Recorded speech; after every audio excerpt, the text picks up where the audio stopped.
Here's my talk with Weasel Walter.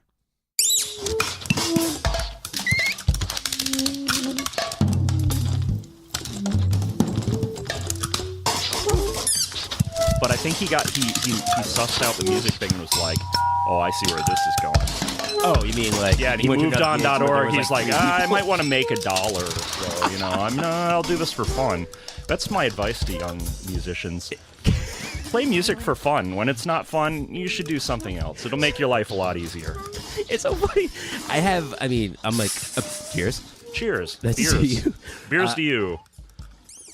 I'm generally like a pretty panicky person anyway. I woke up in the middle of like, about 5 o'clock this morning, like with this hard like stop where I said, "Oh my God, everything I've ever considered to be an achievement is like objectively a failure." Oh.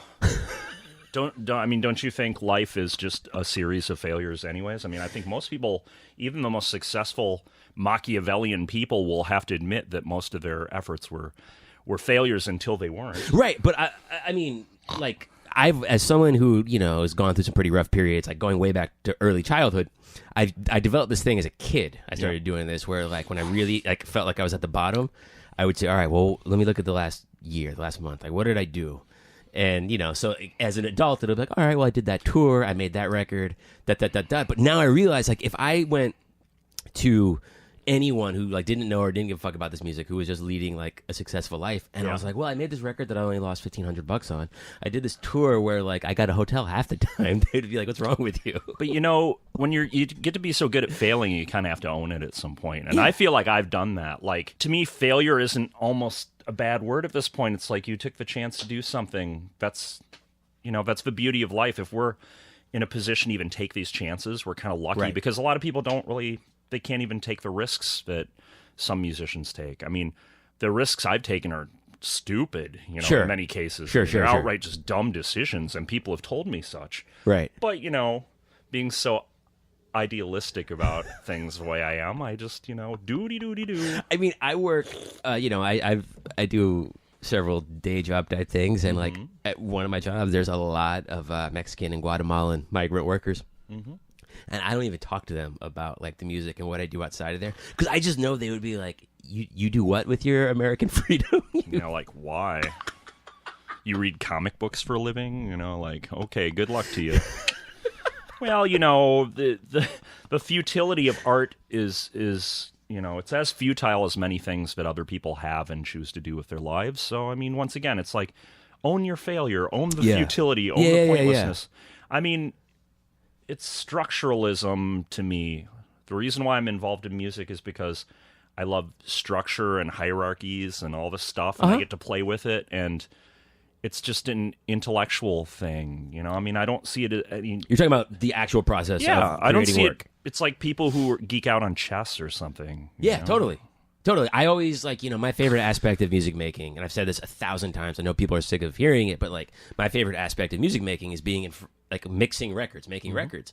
And I don't see it being any different than dudes that come home, crack open a beer, and go out to the fucking garage to work on whatever they're tinkering with. Well, people, when they meet me and they don't really know what I do, you know, especially people who aren't really musically inclined, they're sort of like, what do you play? And it's like, well, I can manipulate any kind of tool to You're talking about when you stuff. have to, like, when you're in a social situation where... Yeah, like I just meet some random person, or it's maybe a person who just has no connection to the music thing. They just don't give a shit at all. And they're trying to parse it, and they're like, what do you play? And I'm kind of like, well, I don't know. I play some stuff, but they're just tools. It's like banging... You know, using... I like primitive tools. I like to bang things. Yeah, you're a drummer. Well, but I also, you know, I play other stuff. You know, I put in time on a lot of different instruments to whatever degrees. But they're just tools to me, the same way that sitting and mixing all day is a tool. It's like another instrument. So it's not trying to be pretentious to someone, but it's like, well, I play the drums and I play the guitar, but do I even care about that? That's not the point. So I had this thing with a friend of mine the other night where, because I've always been like kind of socially awkward and shy, and when people... I can't tell. But when people say, well, what do you do? It's like, I take that question very seriously. And to me, it's sort of like, well, what are you really asking? You're asking, like, how do I earn a living? How do I, you know, any of those questions. Well, I got all kinds of crazy answers for that. Well, sure. Once they want to know, I mean, if they want to know, I'm a TMI kind of guy. I don't know if you've sussed that out. Probably at this point, you probably already have. Well, the thing is, I realized though that I and this happened the other night, where like I often don't give people the benefit of the doubt that they might be totally open or have more of a cultural awareness than I would think. And I was hanging out with a friend of mine in a bar. I'm just going to push this a little closer to you. We came across my friend Alejandro. Yeah. Who, if you would just look at him, like you would make some assumptions about him. And he asked my friend about what kind of music he makes. And my friend was like, well, I play guitar. It's kind of like, a rock drum thing, And the thing about Alejandro is that he literally has designed personal home stereo systems for Keith Richards. He has opened like 3 restaurants. He, went to MIT when he was 16. Like, this is a guy that grasps concepts that like I'll never be able to grasp. Mm-hmm. And it was just a reminder. The only reason I bring this up is it was a reminder to me that like I don't know if I do myself any favors by assuming that people are going to judge me or be critical or dismissive. Clearly, a lot of different people think I'm a lot of different things, from genius to totally full of shit. And I accept that because I put out a lot of mixed signals and energy and a lot of chaos and bluster and blah, I put out a lot of energy into the world. And as I get older, I try to be more constructive with it. Uh-huh. When I was younger, I was really feral and I didn't understand the cause and effect of... You mean like going up and talking shit to someone's face for no reason because it felt hilarious or I was angry or something like that. So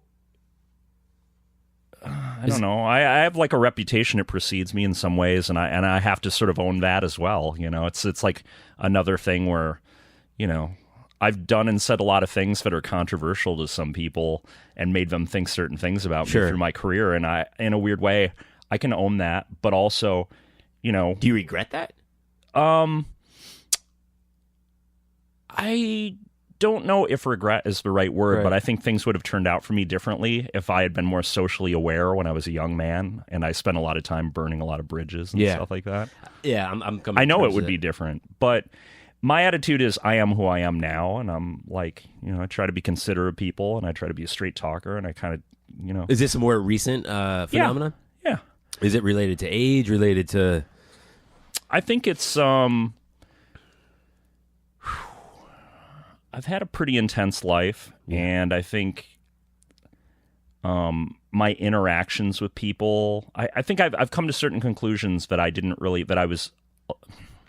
wow, this is really complicated. I'm like shrinking myself on mic right now. I mean, I'm okay with that, but to someone who doesn't know anything about me, they're just going to be like, whoa, this guy's already in outer space. But I think I was really feral when I was young. Yeah. And I didn't really understand the cause and effect of acting certain ways and saying certain things. Like I was really young, I thought I was like the rebel, and my truth was the only truth, and anyone who didn't agree with it sucked, and here's why, and blah blah blah. And now I'm just like, well, everybody does their own shit, and I do my own shit. I don't expect anyone to like it.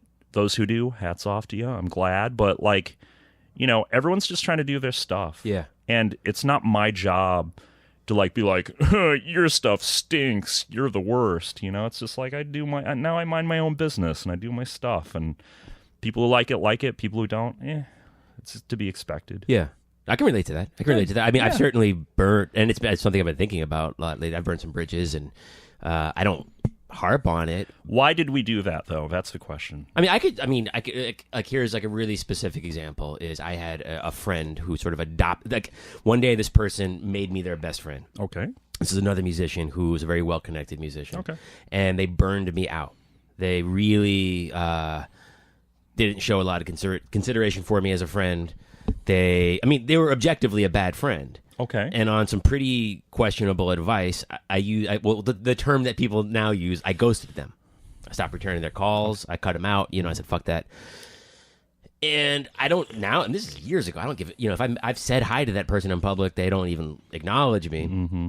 But I do, like, I feel like you said a second ago, that had I handled that perhaps a little more, carefully, maybe more opportunities would be available to me because this person is like runs in a lot of circles where decisions get made on what opportunities find their way to people. What I can say about it is,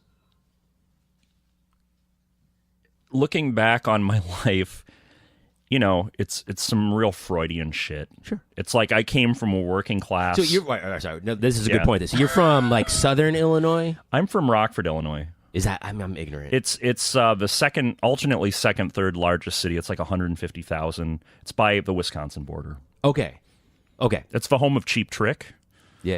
And B and C list comedians like Natasha Leggero and Eli Braden. I just saw Natasha Leggero play like 2 weeks ago. Hilarious. I was kind of a roommate with her for a minute. She was fucking funny. Went to school together. Where she's actually funnier off camera. Well, here's the thing. I'm sorry to interrupt you, but like she did this joke. She just had a kid, and her stand up isn't like that hacky, like, oh, now I've got a kid, I can't sleep or whatever. She just doesn't seem to give a shit. And she was talking about millennials, and she refers to millennials as interns. She's cute. I regret not dating her back in high school. I'll be blunt. Like I could have, and I don't know what my problem was. I was probably just too much of a dork or something. Actually, so she was a dork too. But the set I saw her do a couple weeks ago, she talked about the town she grew up in. Oh, yeah. And how sort of like rednecky it is. Yeah.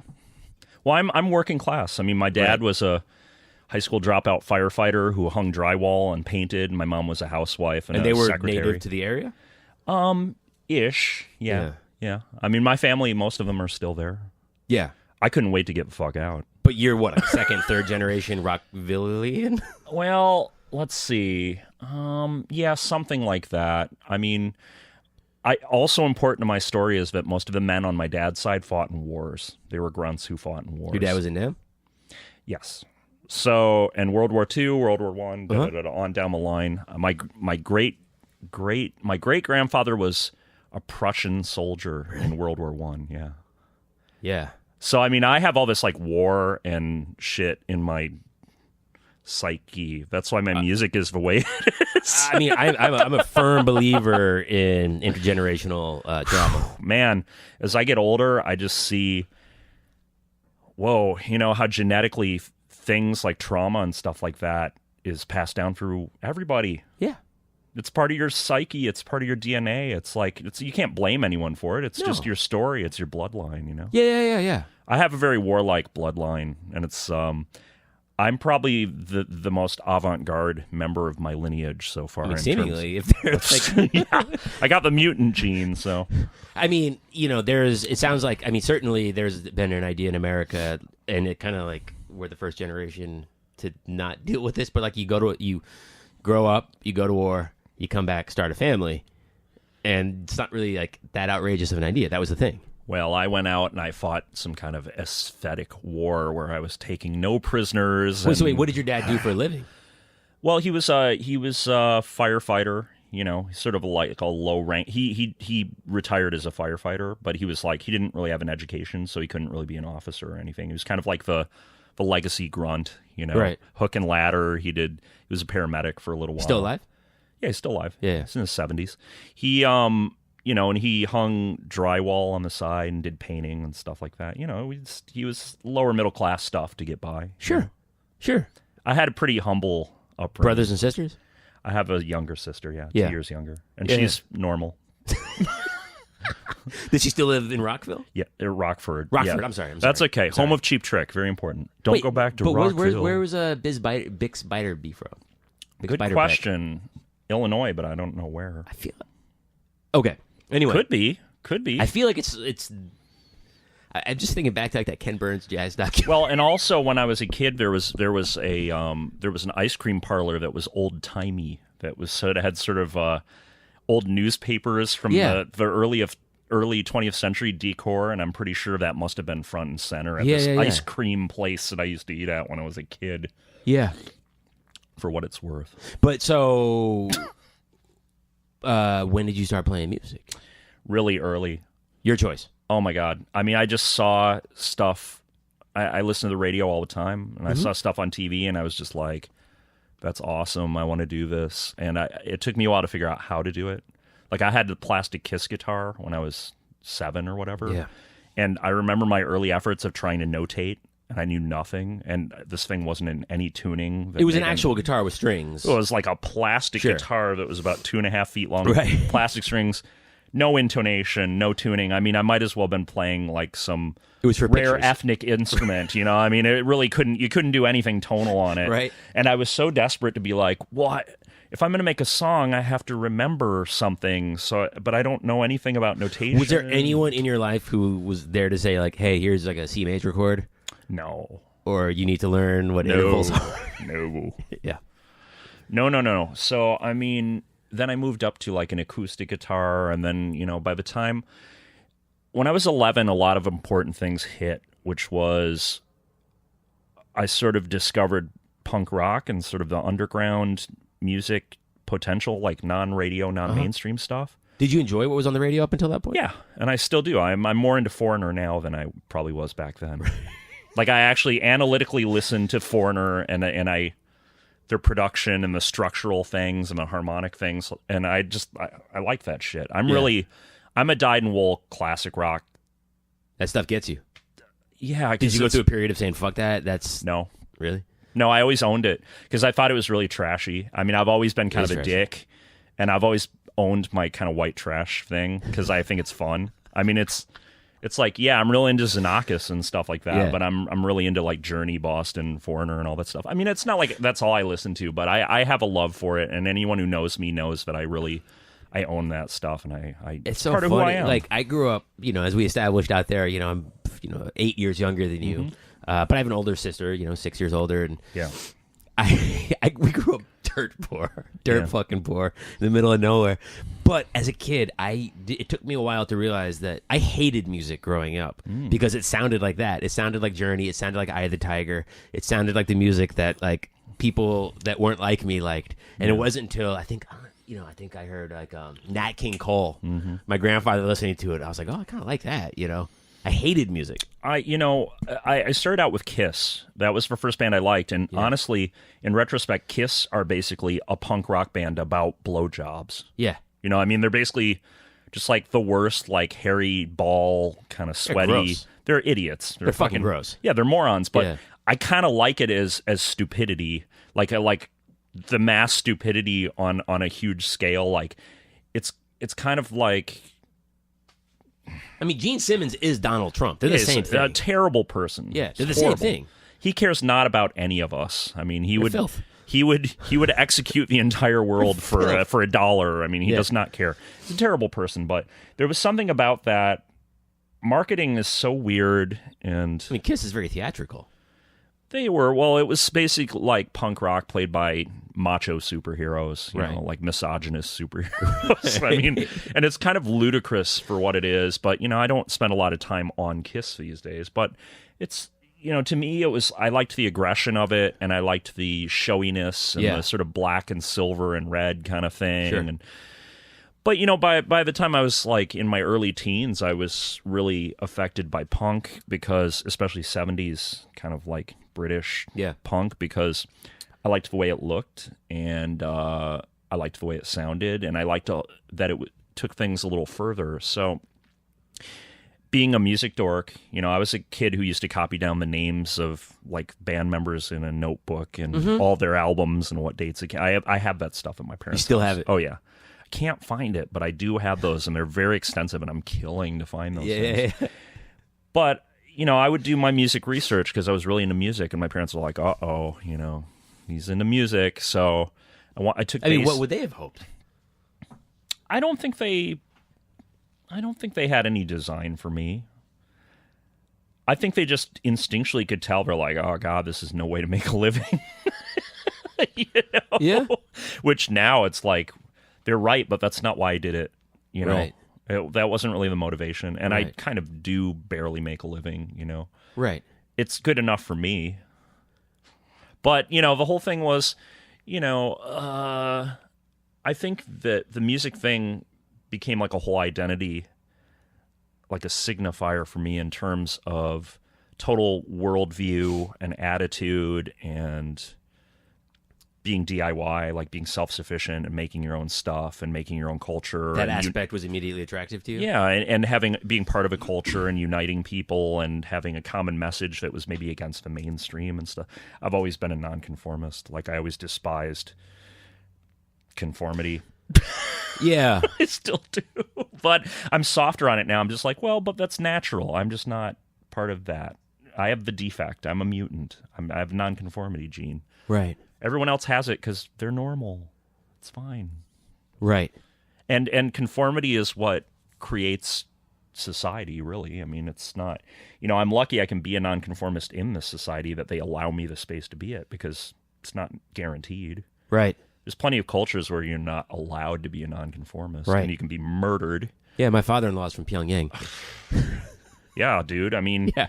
I'm lucky that I get to be Weasel Walter all the time, I mean, it's yay me.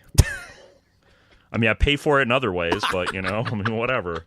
But yeah, punk rock was really important for me, and through it, I found free jazz and no wave. Wait, but what do you mean? How did punk rock then present free jazz to you? Well, good question, and I'll make it as short as possible.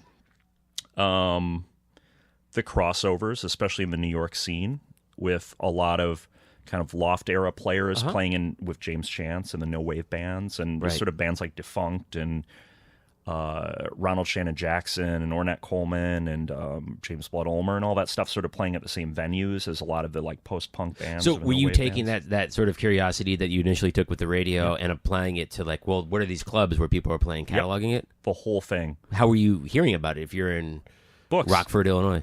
Books. Serious as because they used to be.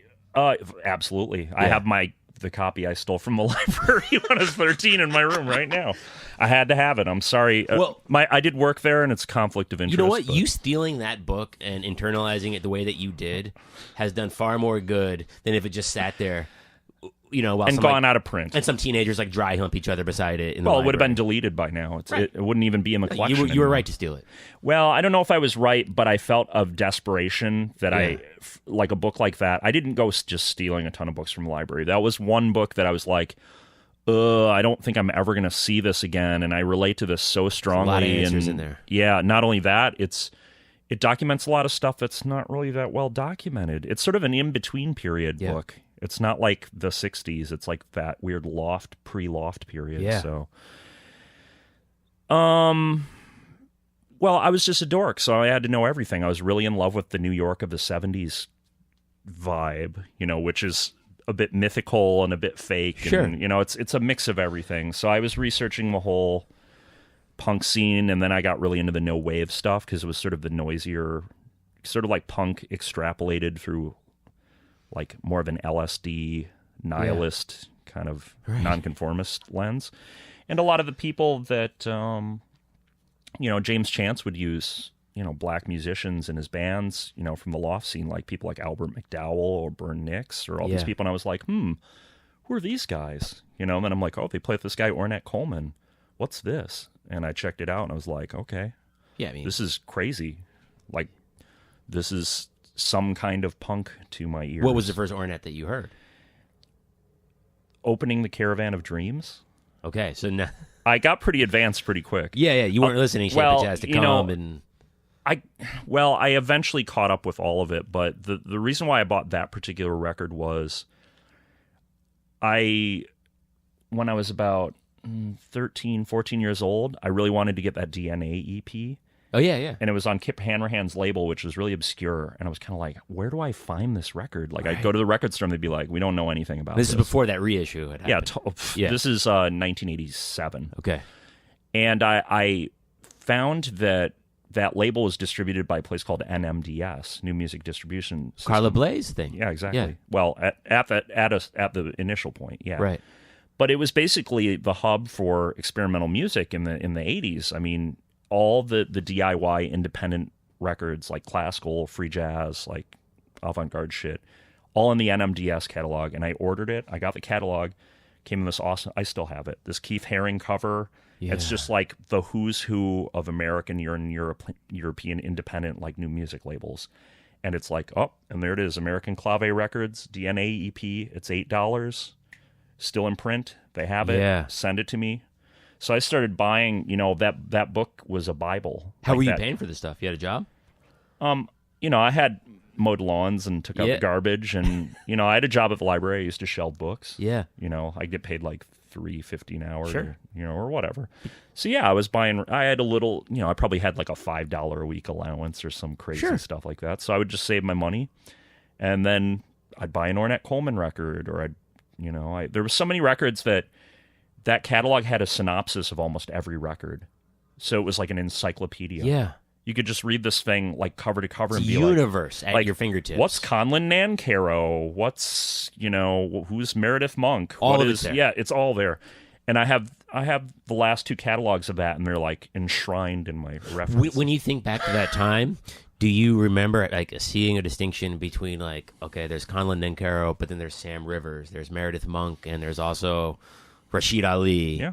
Like, was it all kind of like one thing to you, or were you like, how quickly did you begin to see that this is many universes jammed into one book? I don't think I was that intelligent to be that analytical about it, but I felt that I was into, like the iconoclasm of these individual visions.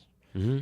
And I could always relate to that iconoclasm, and I don't think I was looking for it expressly. It's just that I was kind of an angry kid and nonconformist. Do you have any friends?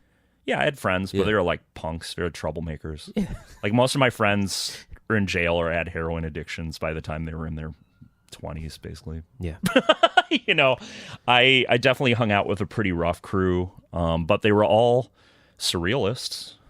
You know what I mean? They were definitely into the black humor of reality. Yeah. And, we were cut from the same cloth, like working class, kind of like just trying to get by kind of stuff. So, but for me, I was sort of outside of everything. They were like, oh God, here comes Weasel with his Lydia Lunch records and Ornette Coleman and all this stuff. They kind of rolled their eyes, but now some of them are like, you know what? I'm kind of glad you forced me to deal with this stuff because it's cool and I can see why it's cool. Like this is shit like emails I've gotten in the last year. You know what I mean? Like, thanks for being an asshole and forcing Ornette Coleman on me. I'm glad you did. Right. Like skipping school and like, well, that was my thing. Is like an immediate act of subversion.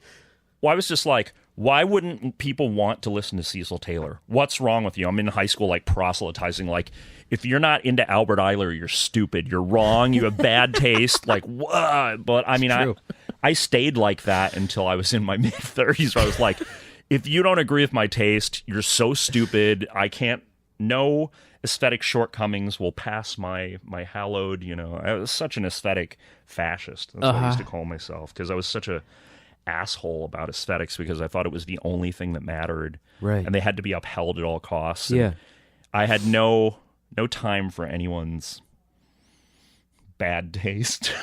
but like once you were I can relate to that completely. But what an asshole-ish thing. I mean, it's very immature to think that you're the center of the universe in terms of aesthetics, and I did for decades because I didn't know any better. I didn't know. I was like, oh well, let people like what they like. You don't have to like it. We can ignore anything we don't like. It's funny though because I made an official decision, and I've announced this to a couple of people in the last couple of months, where I've decided, because I can be a really mean person. I have like a strong bully instinct, and it's always there. I've decided to be incredibly condescending to people who I find to be culturally unaware. Okay. Because people talk shit to me all the fucking time. I'm not talking about musicians. I'm talking about like people I know like through my job and stuff. See, I don't talk to normal people. So that's the thing. People are like, and people find out like I watch DVDs and I collect. They're like, "What are you doing, old man?" And it's like, "Oh yeah, I don't fucking mind the troughs of shit that you do." I've decided to no longer be kind to people who I don't care if you don't give a shit about jazz. If you don't have a love and appreciate or an awareness of John Coltrane, of Ornette Coleman, and what these people have been, just as like a citizen of a quote-unquote enlightened world, you've become very vulnerable around me. I just don't expect anything from anyone. I really don't, because we live in such an anti-intellectual milieu. Right. I mean, it's sort of a classist thing. I think in a macrocosmic way, it's classism to be like, well, You people down here are gonna like mainstream garbage because we make money off that. No, like here I it know what you is. mean, You but know? I remember I went out to dinner. This was like a couple years ago with my mom and like an old friend of hers who I've known since childhood. You know, this guy's been broke his entire life, but you know, he's like a guy who's born in the 40s. He grew up in the 60s, but we were talking about hipsters. And he was like, I don't understand what hipsters are. And I was kind of explaining it. And he was like, so what are they about? Are they against the war? And I was like, no, they don't. The war. Yeah, I was like, no, they don't care about that. And he's like, what are they about? They're about like music. I was like, no, they don't. No, like you're missing the point. Like that used to be a real question. Like, what are you about, man? Yeah. I don't know. I guess I spend a lot more time worried about doing stuff I like and stuff I want to do than what other people are doing. Yes, I and just don't give a that's fuck. the healthy thing. Well, I wasn't always that healthy. Well, I know, as you've said, this is a recent phenomenon. Yeah, I think so. All right, so going back to your friends who you were like, you fucking idiot, if you don't know who Cecil Taylor is, get out of my life. Or at least now that I'm playing it for you, if you don't like it, you're wrong. Right. You know, stuff like that. But a lot of them kind of bend. They're like, oh, he believes in this strongly. Were you a good student? I was uninspired because I didn't care about the topics. I was more busy like, well, I'm going to do music, so I'm not here. You already knew that there was a path. No. Yeah. I knew really quickly that this was what I was going to do. Did you have a sense that it was going to be the thing that took you out of this town that was... Well, I knew that I was going to leave town and I was going to do it. Yeah. And I did. Yeah. I mean, I got out as quickly as I could. Here's how insane I was compared to how insane I am now. My parents were like, so what are you going to do after you graduate? I was like, well, me and my two friends, we're going to get a bus and we're going to move to New York City and be a band. And they're like, oh, really? Where are you going to get this bus? And I was like, steal it. They're like, with what money are you going to buy this bus? I was like, and they're like, how would you like to go to college? Were they pushing you to go to college? Yeah, I mean, I basically, the first college I saw, I just took, and it was really cheap. I went to this crappy private college called Columbia College in Chicago. Uh-huh. Stupid. It's basically just like a babysitting place for fucking losers who didn't go to a real college. Stupid. Was it one of those places where bad students would go get their like GPA up and then transfer, or? Probably. That wasn't really my problem. Yeah. I mean, I was in the so-called gifted program, like a desegregation program in Rockford, where they were sort of trying to have integrated school system because it was really kind of segregated. Yeah. In the 70s. So I was bused as part of this social experiment where they had this so-called gifted program in grade school that was in, you know, like a largely black, lower class, you know, like poor neighborhood. Yeah. And I was like working class or whatever, so it wasn't that insane to me. It was just like, oh, okay. So I grew up around a lot of different people. You know, I grew up around, you know, African Americans and Hispanics and stuff like that. Like, just as like, well, these are just the people I go to school with. So, you know, diversity to me is like second nature. It's not really, it's no big deal to me. But I guess I was in this so-called gifted program for some sort of reason. I tested into it, but I never really gave a fuck about school because I just thought it was irrelevant. Yeah. I mean, I'm really myopic in some degrees because I always cared about music and stuff, and I don't really care about, you know, like current events. Right.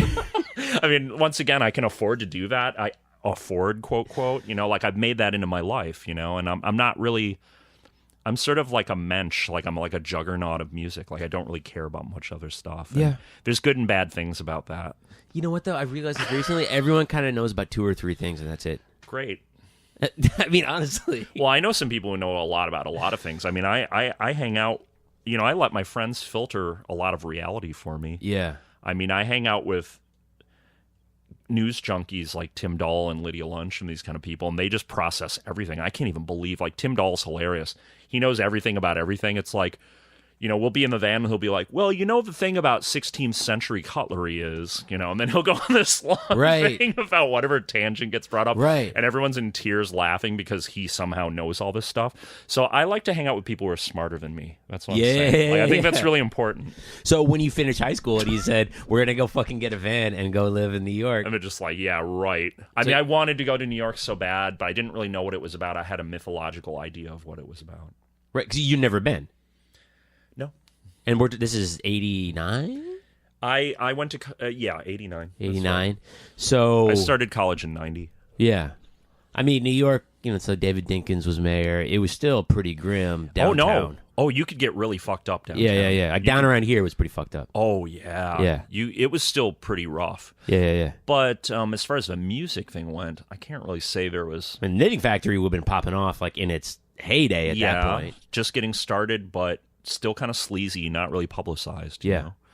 But I was really into the classic, like the Loft scene and Ornette Coleman and No Wave. And did you have an awareness of Ornette's Loft where people could come play? I knew about it. Yeah. I mean, I did as much research as you could. You have to understand that, growing up in the 70s and 80s, people actually wrote books about this shit, man. Like As Serious as Your Life is one of them, but there were a ton of books about free music that...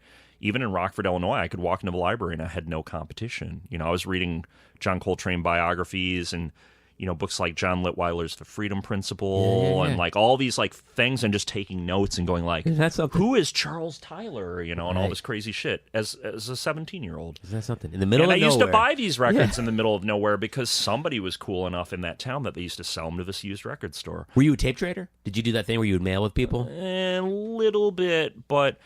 I was buying all the classic free jazz records for like $4 in high school because there was I really was in the right place at the right time in a weird way. There were cool record stores in Rockford, and by high school I had all the '60s impulse shit. Like I had all the Archie Shepp, I had all the fucking late Coltrane stuff. The essential shit. Yeah, I had fucking 30 Ornette Coleman records. I had I had Albert Eiler stuff. Albert Eiler was harder to find, but yeah.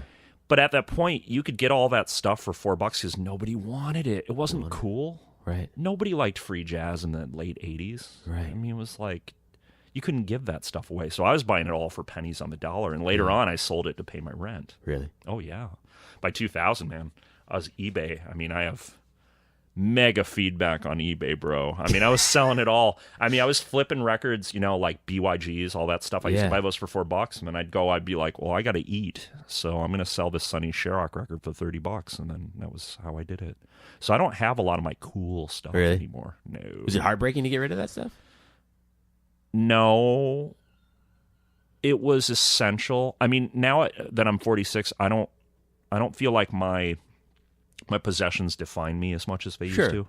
Like I felt like I was building a shibboleth around myself. Like, this is who I am. I know all this stuff, and I'm really intimate with all this information. And now I'm just like, Yeah, I mean, well, it's funny. I was thinking about this before you came over here because the concept of being a researcher is like something I don't think people really think about anymore. My stepfather who raised me was a notable author. Okay. He was also a notable researcher, and people would contact him professionally over the years for access to his research. Mm-hmm. You dig? This is like wrap your head around that. There used to be people who spent their time collecting information and sorting it so that it would be available to people. Is there any part of you that feels like with the advent of the internet that work has been sort of it's differently diminished? Viewed? I mean, for a while I was a go-to source on No Wave kind of stuff because I'd done a lot of research. Yeah. And I had a lot of the stats and dates and names and stuff like that. And I helped with some with reissues and stuff like that. And it was all well and good. For me, that was just fun, like nerdy fun. Like, yes, I know what date blah, blah, blah happened on. So I feel like a lot of things have changed since the internet, some good, some bad, but I just feel like it's changed. I'm not dark on the fact that I can't, I don't go to record stores anymore because what's the fucking point? I'm not going to find anything. Yeah, they not only do they not exist, when they exist, everything's overpriced because they looked it all up on Discogs and they know exactly how much it sold for, and you can't find it. And they can't afford to spend a lot of money on things that they're not going to sell, so the selection It's like sucks. these $30 reissues of dollar bin records and then like overpriced used records. It's like there's no joy in that for me, so it's like the paradigm has shifted. Yeah. Like coming out of the 80s and buying like wetting my pants because I found a sealed copy of Science Fiction by Ornette Coleman for $4. Like, you're not going to find that now for $4 ever again in ever, never, never. Yeah, them days is over. Yeah, it's over. So it's like, boo-hoo, it's sad that it didn't stay the same, but now it's just like the game is different. Yeah. I already know all the Ornette Coleman records. Yeah. If I want to hear one, I go on YouTube and play it. It's like, oh, it's cool. Body Meadow. Okay, I heard that for the 8 millionth time. It's good. So I don't know. There's different priorities now that everything is everything and everyone knows everything. I don't feel like I have to validate myself by having a cool record collection. I don't give a fuck. Right. I just dumped like 500-600 CDs.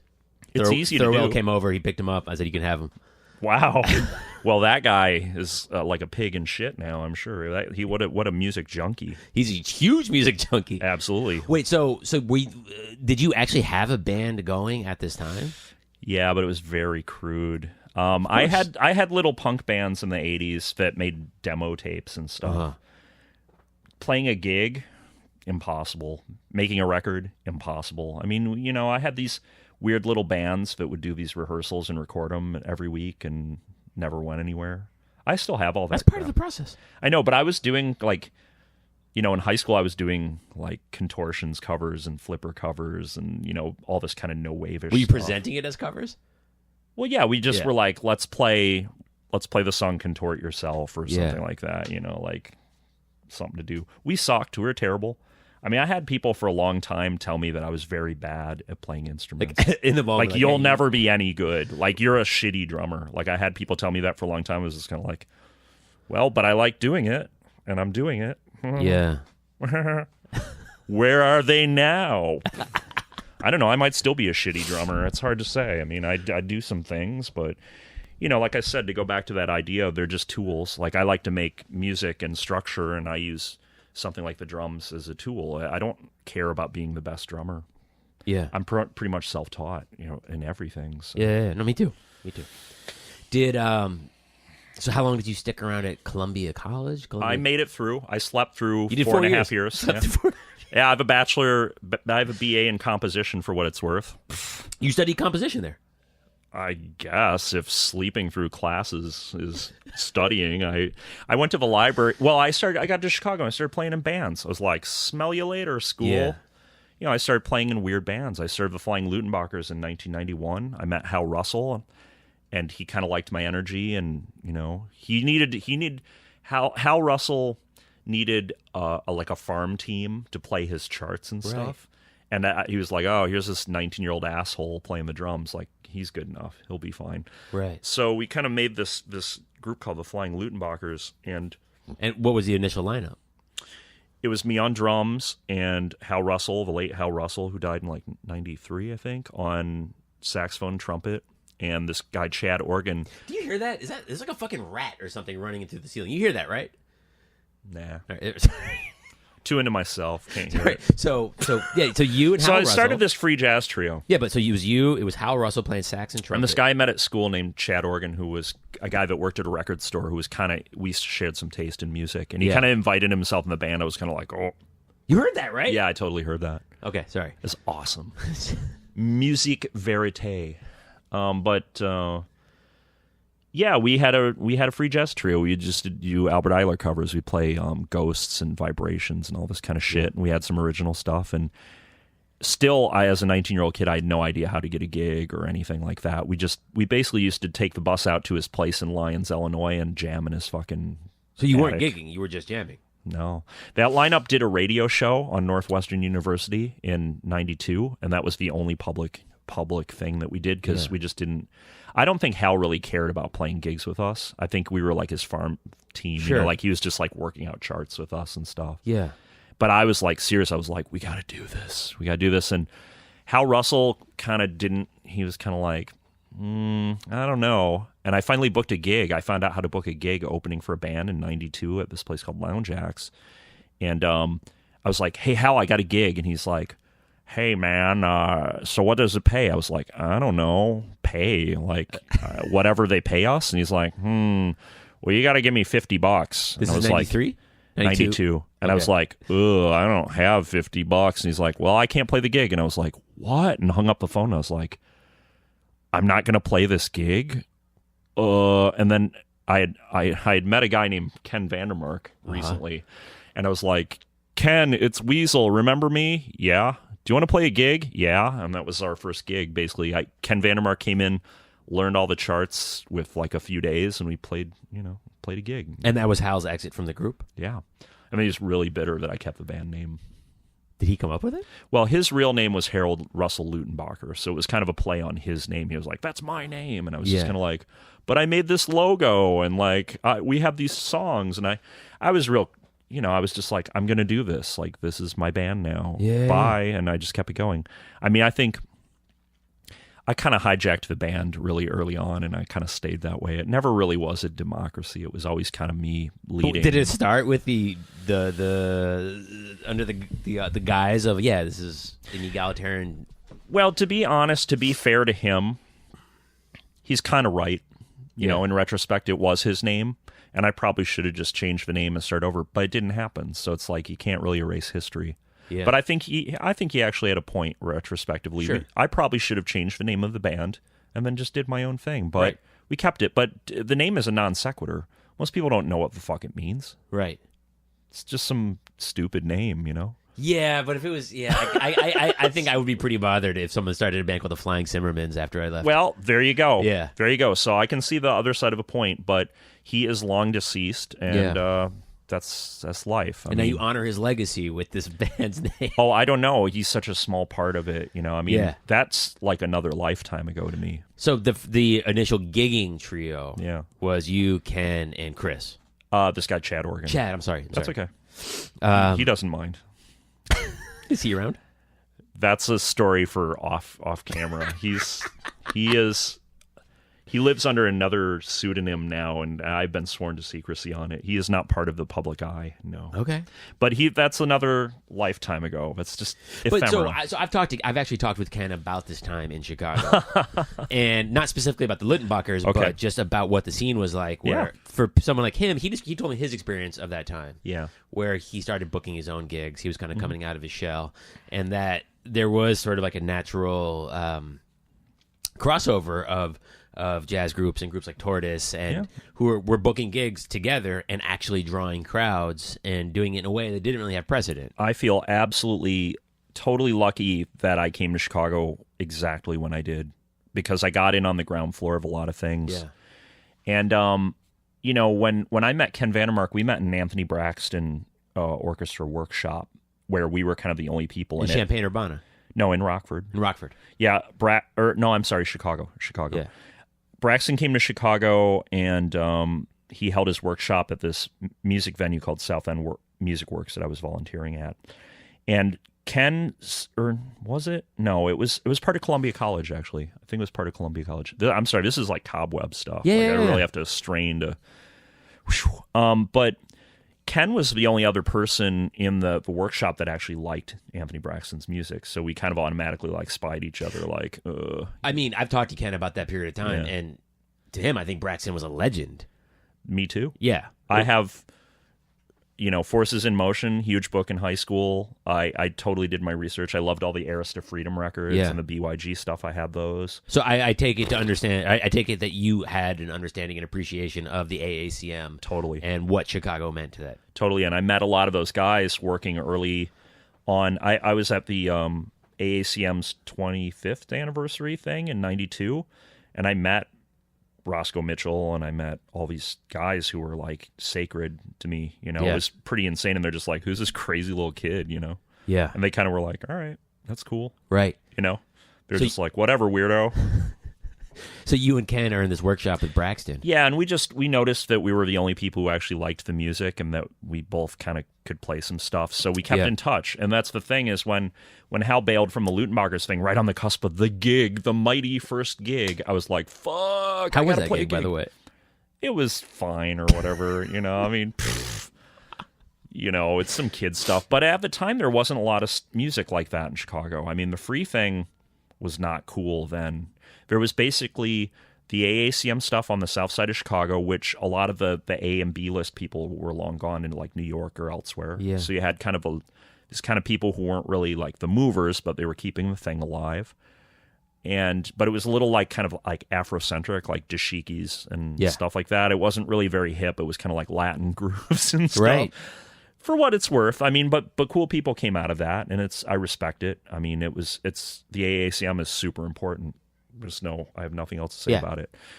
And there was the Hal Russell NRG Ensemble, which was Hal's band that, basically played his repertoire, and they were kind of a noisy punk jazz, like free jazz band. And then there was a band called Lyoff Munimula, which was Michael Zrang's trio with these two guys that was playing like kind of non-idiomatic free music. And there might have been a few other little small things that I'm leaving out, but basically there was no scene at that point. These bands would play little isolated gigs that no one would come to. Yeah. And that was it. But I was so, by the time I was 19 years old, like 60s free jazz was my hugest influence, but tempered through like kind of a white punk thing, filter or whatever. So I went to Chicago to play free jazz. I was just like, I'm playing free jazz. Like I was really into late Coltrane, Eiler, Cecil Taylor, Ornette Coleman, stuff like that. Yeah. So. And as a drummer, you were really kind of checking out what the Cats, the Ed Blackwells, the Rashid Alis, the Elvins. I imitated them as poorly as I possibly could muster.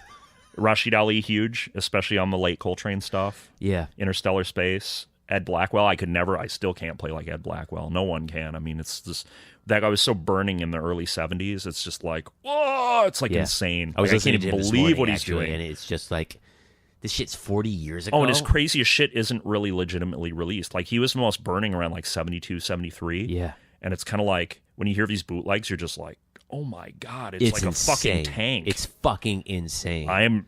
Like, he definitely, that's one of those guys that like throws the gauntlet down, like, hey, this is what I can do. Like, I can't even touch the hem of Ed Blackwell. Never will be. I don't have the discipline. I don't have the desire of that guy's magic. But I was really into Beaver Harris. Yeah. I was really into Rashid Ali, Sonny Murray. Yeah. Especially the myth of Sonny Murray, because there was so much, at that point, there wasn't a lot of information. It was like, who is this crazy motherfucker? Like, he's crazy. There's so, well, yes, I know, but there's so little documentation, but everything I hear, it's like, this guy's like a unicorn. He's like insane. Like, he changes his drum style every year, and like, what is this guy doing? So, I mean, I did all the research I could do on these cats, and, I listened to everything I could find, and at that point, I did pretty good, because I was devoted to it. I mean, I'm sure there are people from both cities who were there at the time who would slap the shit out of me for saying this, but it seems like Chicago in the early 90s had some similarity, something in common with New York in the late 70s. Well, I'll tell you what it was. The rent was cheap. Yeah. It was a major city with cheap rent. There were venues, there were record stores, there were people that wanted to go to shows, you could hang out late. I mean, when you have a burning scene, it's because people can fucking hang out all night and dick around. Yeah. When they can't, the scene kind of tightens up. So, I mean, we had that. We had cheap... My rent when I first moved out of the dorm was $135 a month. Right. And I lived with 4 friends in the space of 3 normal humans, and we fucking raged. We did rehearsals in the back. I lived in kind of pre-cool Wicker Park. I mean, Wicker Park is like... Yeah, it was like the first place we just looked in the paper and we're like, 3-bedroom apartment, $500, and we just went and looked at it. And the landlord was a guy who played one of the hall monitors in Rock and Roll High School. This guy Dan, such a fucking asshole. Fuck you, Dan, by the way. Fuck you. But anyways, he was a total slumlord.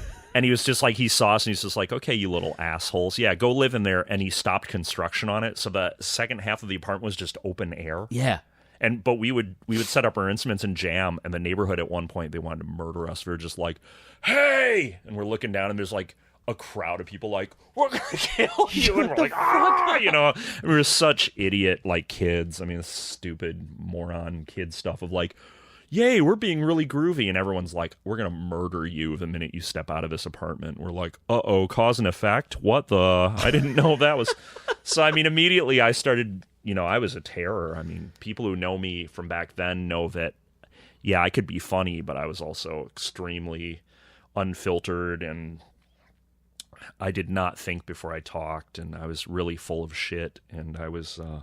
had a lot of energy, and I was really angry and crazy, and, But pretty early on, did you start your thing of like, I'm going to grab us another beer in a second. I don't blame you. Did you start your thing of I mean, what I know of you is that like you're very self-reliant in terms of booking gigs, putting groups together, handling all the aspects of production on a record, and then releasing it. And I mean, this is, there's a certain type of person that does that. I have an aspect of that to myself. Was that showing itself early on? Well, I didn't have any options, and that's why it came so natural to me, is because I just looked and I was like, oh, yeah, nobody wants to book my gigs or put out my records, and they still kind of don't. So, but I don't feel bad about that, because my attitude is, if I don't want to do what I'm doing, I don't have to do it. I can do something else. Yeah. So fine. Sure. I do it. Yeah. I want to put out a CD. I put out a CD. Sell some. Make money back. Do another one. Hustle, hustle, hustle. You know, we have so much art. We have so much awesome art. Yeah. I don't expect, I don't have any kind of promotion that would encourage people to really pursue following my art any more than anyone else's. So. I mean, we're going to, as we have been, as we will continue to, like, we're going to take a lot of detours here. Yeah. I constantly, or I have less now because I don't fucking give a shit about anything anymore, but like. Yeah. I see you're a nihilist like me. Like, bemoan the fact that there aren't other people. If everyone just sort of had like some element of that to their beings, that some of that, like, for lack of a better term, go-getterness of, we need a place to play, let's set up a place to play, But it comes in waves, I mean, it's really, there are, the thriving of scenes and culture has to do with so many parameters: economy, location, media, money, blah, blah, blah. I mean, like, people are still drawn to New York for culture, right? Like, I can't actually, as hard as it is in New York, I can't imagine being anywhere else doing this. I can't. I've thought about it, trust me. I'm like, I tried to move to Philly. Disaster. Yeah. Oh, my God. I moved there for 3 months a few years ago, and it was just like, okay, here I am in Philadelphia doing nothing. Okay, I got to get the fuck back to New York now. So I did it. Yeah. But, the thing is, I've been through these cycles in Chicago. I've been through the cycles in, well, even Rockford had a small cycle. Chicago, when I moved to Oakland, and the Bay Area had the cycle. Bay Area, forget about it. They've seen it yeah, clearer than anyone. And New York's the same thing. It's totally cyclic. I mean, honestly, it ain't going to be tons of fun again until the rent gets cheaper, and I don't see that happening. Or there's like a next adjustment to rent, like economically, because people are making more money. I'm Poe, I can't. I've never made any, I don't make adult amounts of money. I sort of subsist and survive because I basically said, well, my time is more important to me. So there's a trade-off there. These cities aren't going to be okay until you allow people the opportunity to meaningfully invest in them. I mean, I take something, I don't take pride in much of anything, but one thing I do take pride in is since I've lived in New York City, I've helped open 3 businesses in this neighborhood. I've bought my apartment in this neighborhood. I feel attached to this neighborhood, and I feel like I've actually contributed to it. I was able to work out a way to be, because this fucking city, these other fucking cities are like a renter's market, no one can actually afford to be personally invested in it. If you look at the people like William Parker and Zorn and Elliot and all those guys who came into the East Village in the 70s, they all did so in the exact same way, which was the city was incentivizing moving to this place, which was rather than landlords burning their buildings down, they gave them financial incentives to invest in the buildings. And so William, all those guys, they personally replaced the pipes. That's Lydia Lunch, when she moved here when she was 17, she moved into an abandoned building. Yeah. Basically because the guy was like, well, it's better to have somebody in this building than not. So Go ahead, kid. A 17-year-old girl living in an abandoned building. Yeah. Those were different times. It's different times. It's the Wild West. Well, but in a weird way, because I come from a sort of modest class background, the way these people did things resonates with me. Yeah. I've always been more about ideas than technology and having the current. I mean, here, I'm going to show you my phone. I'm going to get one of those. $15 a month. No one can call me. I text machine. You don't call? No one can call me. No, I don't answer. Are you kidding me? It costs me $3.50 if I answer the phone. I'm not going to answer that.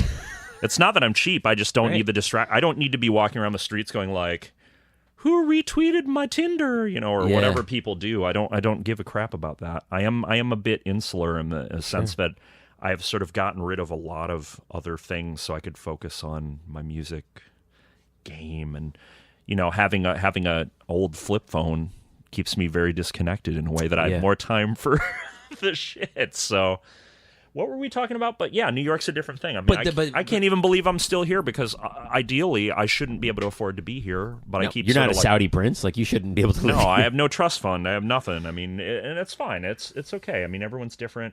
I'm not against anyone who has money. It's what you do with it and who you are and what your integrity is. I know rich people. They're cool. I know cool rich people. I don't give a fuck. Right. It's not their problem that I don't have any money. Right. But so going back to Chicago, where you're in Wicker Park, and it is this period of time, 92, 93. Kind of pre-cool Wicker Park, like right on the cusp. So there were a lot of things to do, and there were a lot of people there, and I almost feel like there could be a cool history written about that period that never was written because there was so much shit happening because people could do stuff. I mean, in short, I still know a lot of those people, and they're still doing stuff like Quintron or Bobby Kahn or weirdos like that. I mean, we're lifers, all weirdos, and we all met and we had a really good time and we did a lot of cool shit. But things are cyclic and they don't last forever. But so how long were you in Chicago? You moved there for 1990, college. And I left in 2003 because I hated it. I was so sick of it. What did you get sick of? Well, I had put myself outside of a lot of politics because I was politics. Yeah, I was a jerk. Yeah, I was a self-righteous jerk and an aesthetic fascist. So I had a lot of people who were not like that crazy about like, oh no, weasels here. Oh God, I had my adherents, but as time went on, I sort of doubled down on my asshole-nish. I was like, I'm gonna see this through, Right. And I wasn't the funnest guy always. I could be really intense, and I could be a real jerk, and I could be real critical and kind of sadistic in some ways socially. So, I wasn't really, I didn't really, not that many people had my back at that point. Yeah. And I had been touring a lot with the Flying Lutenbachers, and at that point, the Flying Lutenbachers were doing extremely hyper-composed, kind of like brutal prog, like atonal. What was that group? 2 bass players and a drummer. Yeah. And we were playing, like 20-minute long Magma covers, and we were really nuts. I mean, yeah. It was a lot of LSD at that point. Yeah? Oh, huge influence. Yes. Yeah. LSD. Absolutely. Sorry, Mom. But I was really going for it, and I was doing some really crazy music. I mean, that music I still think is some of the most insane shit I've ever done in my life, where I used to sit at a desk and fucking write the shit. It was when you think back to that period of time as a band leader, composer, drummer, do you see the shift when you went from being what you described earlier as like a shitty drummer to being something that was more solidified, more codified? I think that I was still reaching for past my abilities. You know what I mean? Like I was trying to do more than I could really pull off. But that's how ambitious I was because I could see it. That's what everyone should be doing. I got to say, that's what everyone should be doing. Well, you only get better by pushing yourself, but some people don't need to get better. You know what I mean? Everyone's different. Like I had aspirations. I was really into death metal, and I was really into trying to be like, I'm going to write the most insane 20-minute long composition I can think of, and I'm going to spend 3 years doing it, and it's going to have 1 million notes in it. It's going to be like deicide, like. Well, no, I mean, I made a solo record by the Flying Lutenbachers called Systems Emerge from Complete Disorder that came out in 2003, and the last song on it is a 20-something minute piece called Rise of the Iridescent Behemoth, which is basically a MIDI, like an overdubbed MIDI nightmare prog piece that's so labyrinthine and like endless and baroque. It took me 3 years to program and write it, and then I overdubbed all this crazy shit on top, and it's total like LSD insanity, but it's all structured, super hyper structured. And it's one of the most insane things I've ever done because I was just in the zone. I was like, I'm going to write the most impossible music of all time, and it's going to rock so hard, like this kind of stuff. And I did it. The record, it can't be played. I mean, maybe in the future freaks could play this thing, right? But it's almost like unplayable technically. It's just totally. Did you even present it to the band? No, it's unplayable. No, I mean there are techniques for the drumming now that like death metal things that you could kind of do it, but it's not worth the effort. Right? It was just sort of like I'm going to make the most improbable, insane music and just realize it to tape, and then just let it be a thing. After that. The Flying Lutenbachers thing was always about, and remains to be about, doing cool, confrontational, kind of anti-music with whatever people I think are good that are around that are good to utilize for that. And it's shifted a lot of lineups. I mean, right now it's basically started again. We made our first record in 12 years, and it's coming out in a month. It's awesome. And it's, the band is Tim Dahl, Brandon Seabrook, and Matt Nelson. Motherfuckers. Yeah, it's insane. Motherfuckers. Well, not only that, we're pirates. We're a bunch of fucking ball-swinging cowboy assholes. It's kind of a party band, Like, I mean, part of the vibe is, like, let's do this. Let's make free jazz fun again. Like, let's get sweaty and stinky. I mean, it's there's some self-parody in it, and we're all fairly sensitive guys, despite our public images of being loud, obnoxious party men. Psychos. But, psychos. But I mean, that's shtick, and that's part of the metatext. Is but how many times has the Littenbachers dissolved and reformed? Okay, let me grab us a beer. You think about that? Well, let's see. Lineup number 1 was a free jazz trio. Then Ken Vandermark came in. Then we started writing music. And then I added a guitar player and a bass player. And we were playing this kind of harmonic punk jazz stuff.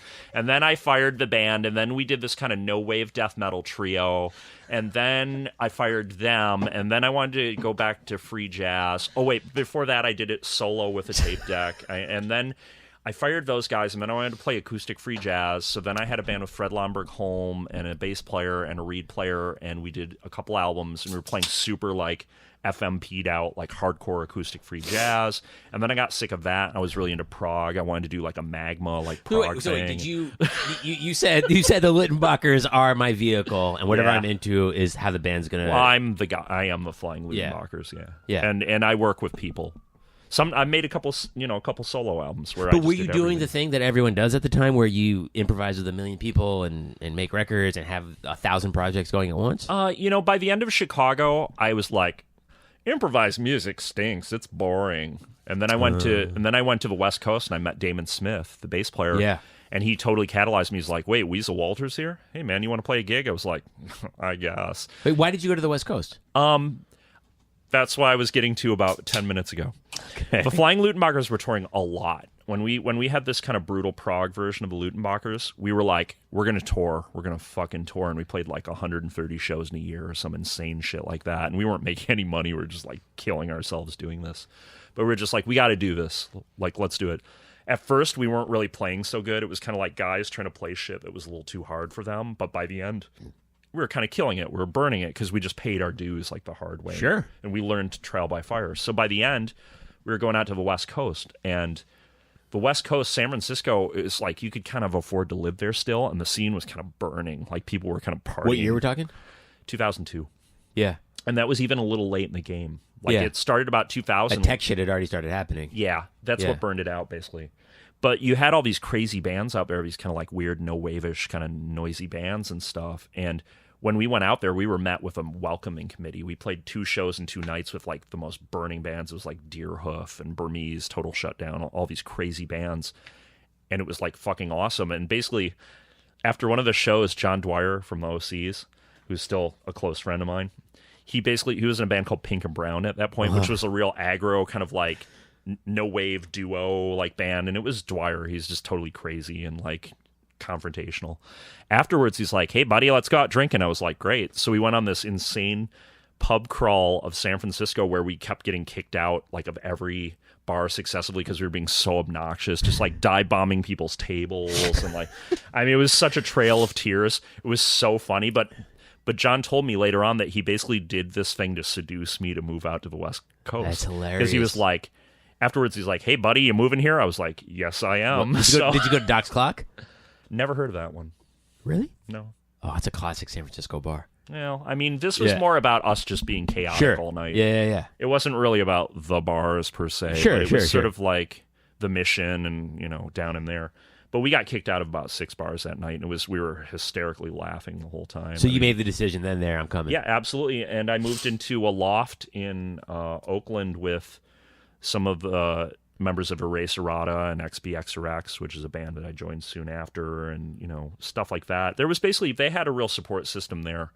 And they basically like, let's get Weasel Walter to move here. Yay. They kind of all rallied for me, and I went and did it. And I really liked moving there. But the rock scene thing kind of waned not too long after I got there. I mean, I started another Lutenbachers lineup there, and it was good. What was that lineup? Ed Rodriguez from Deerhoof on guitar, and Mick Barr. Mick Barr was living there for a while. Right. Mick was in it, and this guy Mike Green, who was in a band called Burmese, and that was kind of my favorite lineup.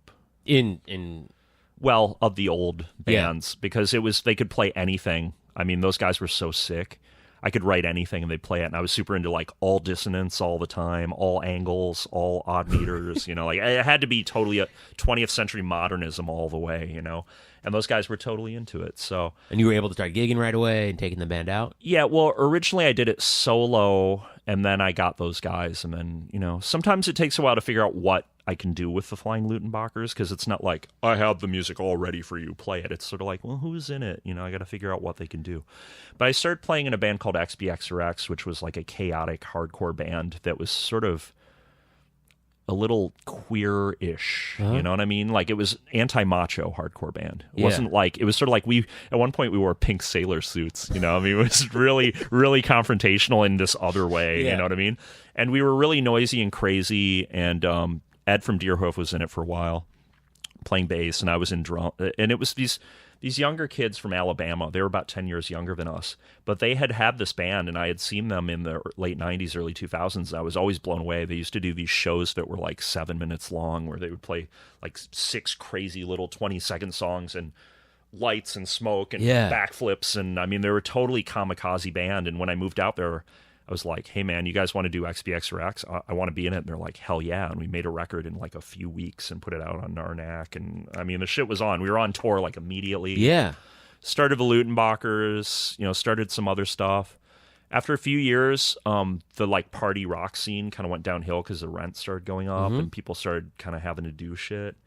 But then Damon Smith kind of came along and was like, hey, Weasel Walter, you want to play an improv gig? I was like, I guess, right. I was like, improvised music, like, who cares?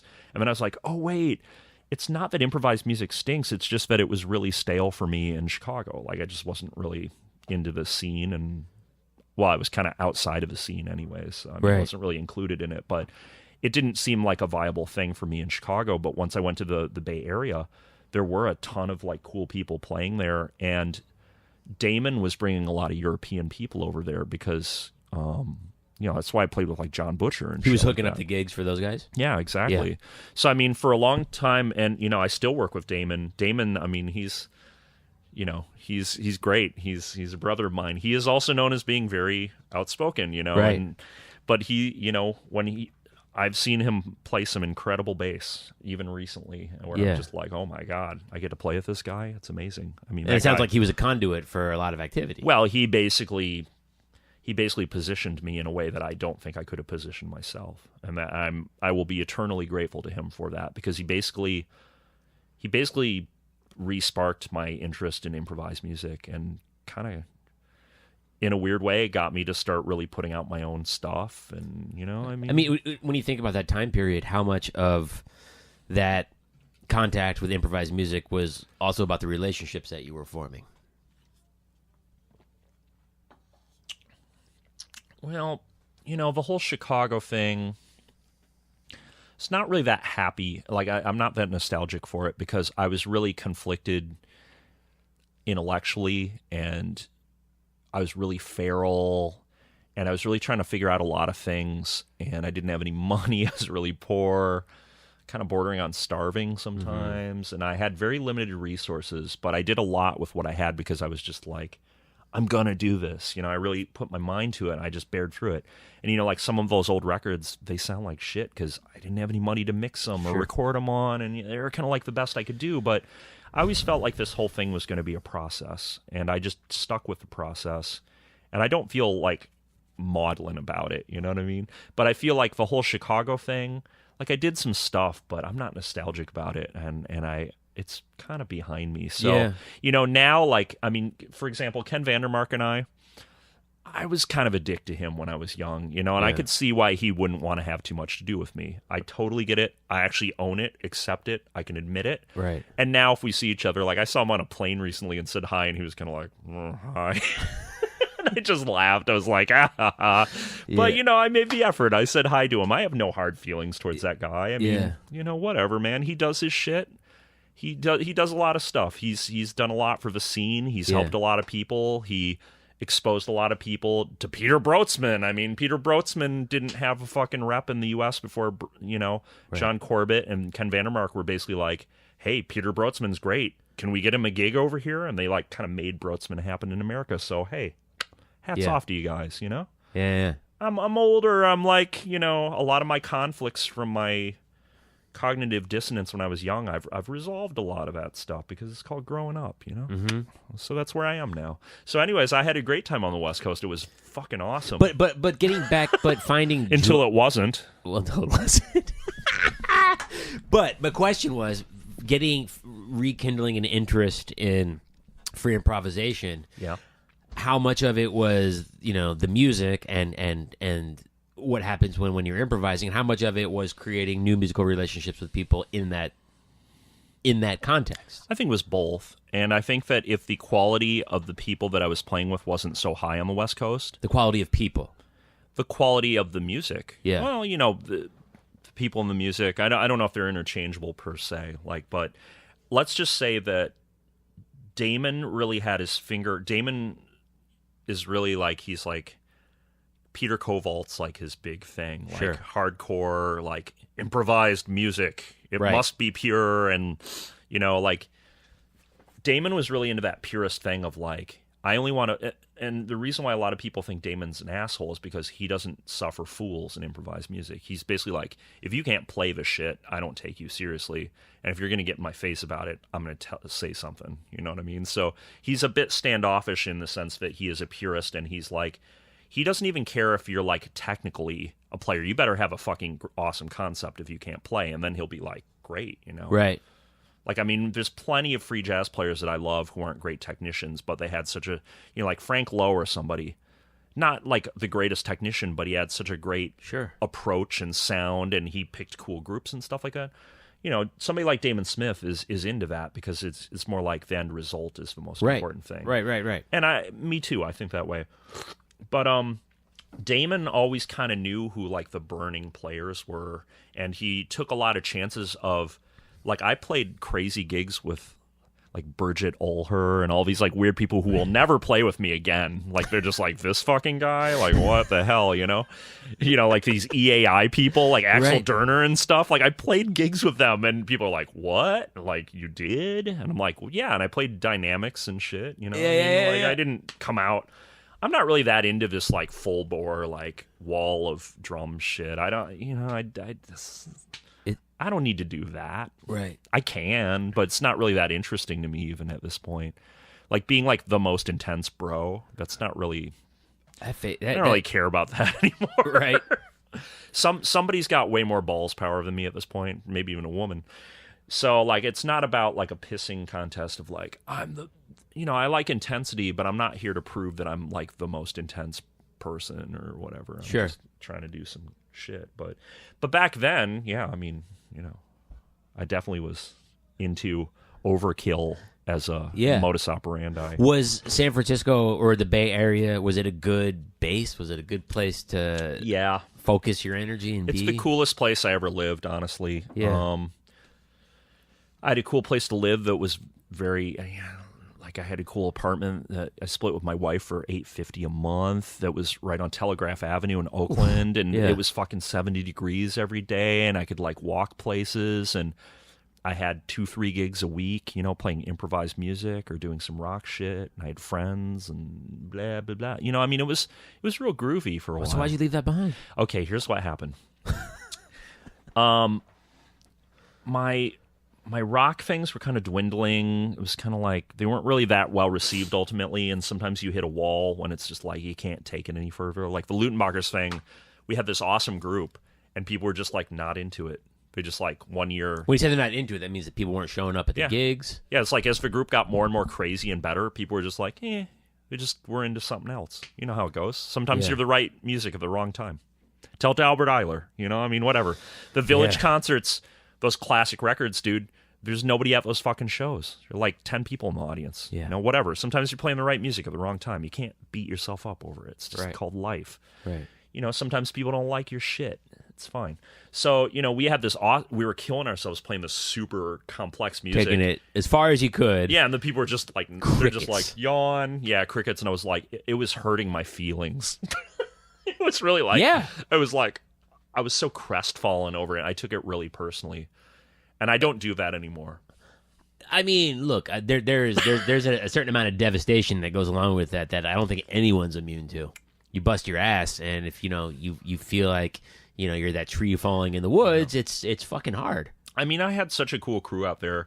Henry Kaiser, Willie Wynant. Like, there's so many cool people to play with and hang with. I mean, I still love those guys. Like, I love when I see them. But we had like a scene where it was like, hey, pool of like 40 people, like bunch of gigs a week. Like, hey, people showed up. Like, well, everyone's drinking. We're having a good time. The music was cool. Like, never seen that combination. Like the whole thing. It was like kind of a vibe, but nobody really cared about it, documenting it. So it's kind of this thing that just happened. It's kind of like, oh, really? You had a scene out there? Oh, okay. Good for you, Right. But I don't really care about it. I mean, I made records. I did stuff, That actually, it's interesting that there's a period of time. I mean, all these musicians you just named, these aren't little kids. These are like maestros. Yeah, they're like, awesome. But, we did their stuff, and they have the same attitude as me, which is like, you do it, make the record, play the gig, do another one, just keep going, whatever. I mean, obviously, those two guys I named have been around the block. I mean, they're not, sure. They've seen the rise and the fall and the rise and the fall. Yeah, and they're pretty okay with that. Like Henry Kaiser, who is one of my great benefactors, lives in Santa Cruz now, and he's just really? like, he moved. He was just like, Bay Area's dead. I'm out of here. That's what everyone says. Yeah, it's just done. I have very little experience with the Bay Area. Very little. But I was the people, there at a really the people good that time. know it well all say that. Well, by 2008, 7, I kept coming to New York to play gigs. Like I would come asleep, like one. Who were you playing with? Okay, interesting.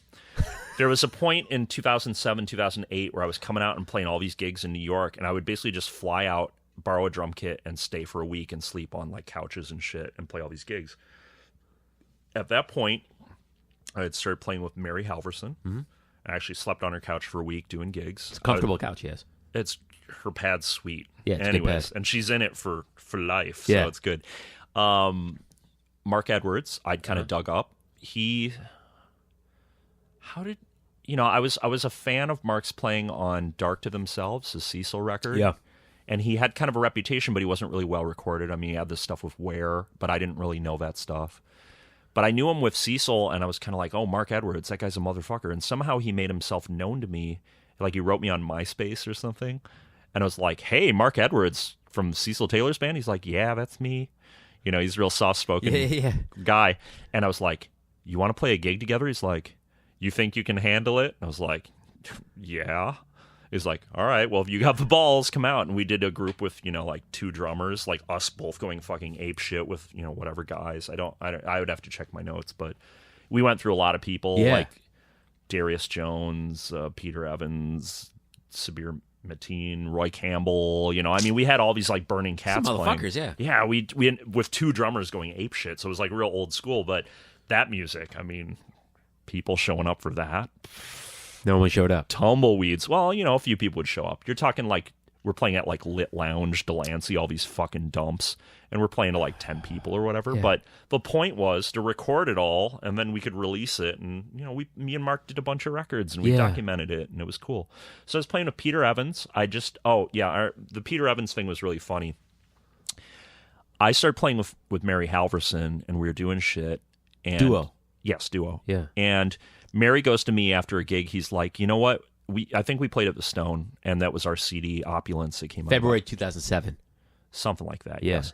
And afterwards, Mary goes like this. She kind of laughs and goes, Weez, you might want to stick around and watch the next band. I was like, who's that? She's like, it's this trumpet player Peter Evans. I think you're gonna like him. And I stayed, and I was just like, my jaw was on the fucking ground. So I saw Brandon Seabrook too. That was the first time I saw Brandon, and I mean, Peter Evans just blew me the fuck away, dude. I was just like laughing my ass off, and I kind of went up and I was like, "Hey, man, I'm Weasel Walter." He's like, "Oh yeah, I've heard some of your stuff." I was like, I want to play with you really badly. And he kind of laughed and was like, okay, man, sure, just call me. So that was sort of the beginning of that. So me and Mary and Peter had a kind of a working trio for some years, and we made some records and toured. Yeah, we toured. We toured a lot, actually, considering what the music And that was before you moved here. Yeah. Yeah. So it was that kind of thing where I kept coming here and doing a lot of gigs, and I was kind of like, I looked at my wife and I was like, Was she on board with moving here? She was, yeah. I basically, she's just working a job or whatever, and basically I was like, can we move to New York? And she's kind of like, yeah, I think that's not a bad idea. She'd had enough of the Bay Area as well? I think she was just game. Yeah. She saw that I was... I mean, she's always taken my career really seriously because it's such a huge fucking burden. Yeah. You know what I mean? It's like my career is... the monkey on my back, like the drive of like, I have to do this stuff. It's like I'm an ideologue or something. Like, right. I must do this and I will supportive. Die. She's supportive way beyond what she should be. Yes, she is. But needless to say, she was open to the idea, so we did it. So I came out here and scoped out an apartment in a shitty, rehab in Bushwick or whatever, and we moved in and I started working. It never really got easier because it's New York. You just, it only gets harder. You just kind of like windmill away forever. Well, I was the new kid in town for a while, which is always fun. And then when you're not the new kid anymore, then you got to like kind of carry your own weight. So, for a while I was like, ooh, Weasel Walter's here. And I had all these gigs. And then like after sort of Zebulon closed down, I would say by 2015, things were kind of like, brrr. Like I had shit going internationally and I had my peers and stuff like that. Yeah. But the whole thing of like 3 gigs a week, like partying all night, was like done by 2015. It's just because of the economic shit. Like everyone I know, like a lot of people moved. And was that the first time in your life that the 3 gigs a week stopped? In your adult life of music making? No, it comes and goes. Yeah. It's like when the scene's burning, you have a lot of gigs. When it's not, you don't. It's okay. It's like a cycle. I've kept track of every gig I've played since 1991. That's fucking amazing. It's more than 2,200 gigs, and I have it all on HTML. Like fucking. That's amazing. All the personnel. So I'm almost 2,300 gigs in. Yeah. And the thing that's interesting about keeping track of all the gigs is you can run stats on it. You can actually. At some point I want a spreadsheet where it's all the improvisers and like hundreds and hundreds and hundreds of fucking improvised music gigs, right? And it's such a crazy thing because they're all just dust in the wind to most people. Like, most people just show up to an improv gig and they're like, oh, yeah, cool, later. It's like it never happened, Right. So in a weird way, Right. I always thought, like, part of my goal with music was not just me. Like, it's all about me. It's about the communities and the, regional things and the scene stuff. And I have it all. It's like, it's not just my story. It's a lot of other people's story, too. So... at some point, I want to do something with this stats. Like, I really love William Parker's book, The Fucking Sessionography. Yeah. That thing's so deep. Have you talked with him at length? I've only met William a few times, and he was cordial to me. Yeah. I've spoken with him twice in this capacity with microphones in front of our faces, and it is jaw-dropping how much detail he has at his ready. And I'm talking like date of gig, awesome, address of venue, who was on the gig. Like, he's got that shit committed to memory. See, it's the same thing, though, because he knows it's not just his story. It's the story of a whole thrust. Like, to me, the whole 70s loft scene is so underdocumented. To get that book for such a cheap price, are you fucking kidding me? Yeah. Priceless. Because it's not just William Parker's story. It's the story of all these cats, like Arthur Williams and all these guys that are like no one's even heard of. Well, you see them around. Like, I remember, I used to manage the Stone, and I remember one night I worked a gig. It was William Parker had booked the month. Okay. And you could see, and I'm not trying to. I hope I'm not talking out of turn. I got the feeling that he gave gigs to as many people as he could, a lot of whom were people who weren't working a lot of whom were people that, he's got that catalog in his mind of who's done their work, who's put their hours in. And I saw a few people come through who clearly hadn't played gigs, in a while, whose chops weren't up. Yeah. But William came down every night either to play with them or support them. That was a lesson to me in how you sort of take care of your people. Yeah, it's funny, the vision thing. Whenever I run into those people, they're kind of like, oh yeah, Weasel Walter. Like, my reputation precedes me somehow, and I'm kind of like, hi guys. I don't take it. I don't take shit like that personally. I just, I fit into a lot of different molds. I've done a lot of straight rock shit, and I've done a lot of free music and blah blah blah, and I don't expect to fit into every niche perfectly. I mean, I've definitely had an extremely Catholic career in terms of the music I do. I mean, most of my the last 6 years I've been playing total Guitar Hero noise rock with Lydia Lunch, all over the world, and people are like, huh, you're a guitar player? It's like, yes I am, I'm one of the best. Thank you very much. You should see me sometime.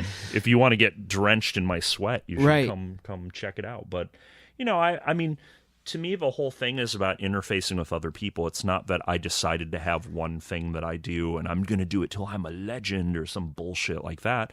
I like playing with people and I like interfacing with people. Yeah. I mean, whenever people talk to me at gigs, I'm notorious for telling them my life story and going way too deep, about them and the world very quickly, and then just being like, I can't even remember who I talked to.